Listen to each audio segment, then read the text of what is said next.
Welcome mga kadadalabs. So nandito na mga kadadalabs na ready na natin ang ating lulutuing tinola at saka grilled. So yan ang kamatis at luya. Real talk mga kadadalabs, wala tayong sibuyas. Minsan nauubusan din tayo ng mga sangkap sa kusina. At yan ang ating cabbage.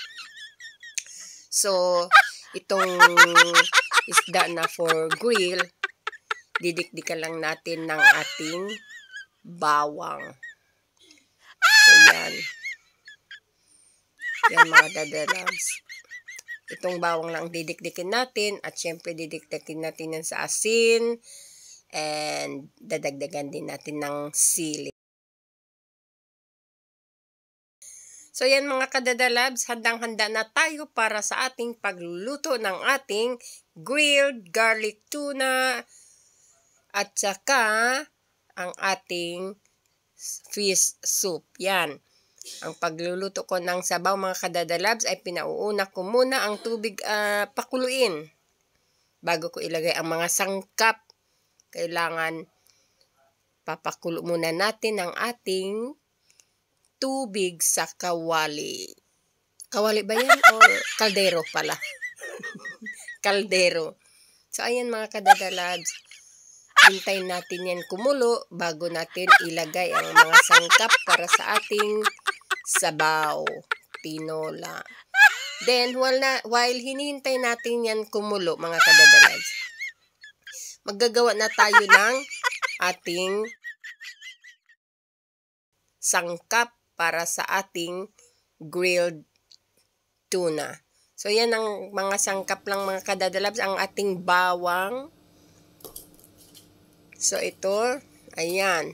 So, hindi ko masyado siya binabalatan mga kadadalabs kasi para sa akin, ang balat ng bawang ay nakakadagdag ng lasa.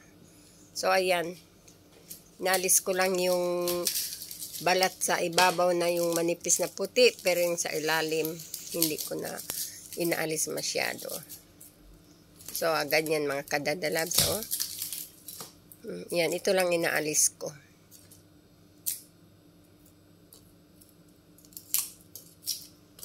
So, didikdikin lang natin ito mga kadadalabs ng with salt. At saka, syempre, lalagyan natin ng green chili para malasa-lasa siya.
So, ayan mga kadadalabs. At lagyan natin ng konting mantika. Parang pahid lang mga kadadalabs. Itong mantika mga kadadalabs ay pinagprituhan ko yan ng hipon.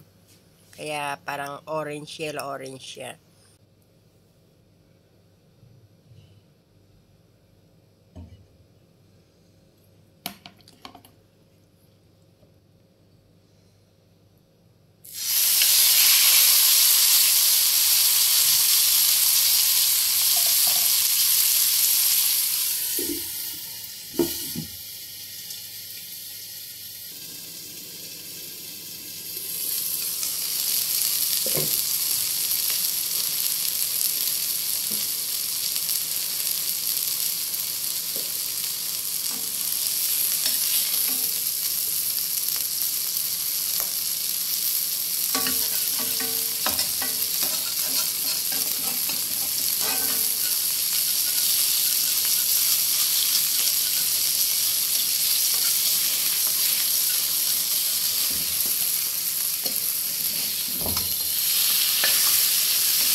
Wow!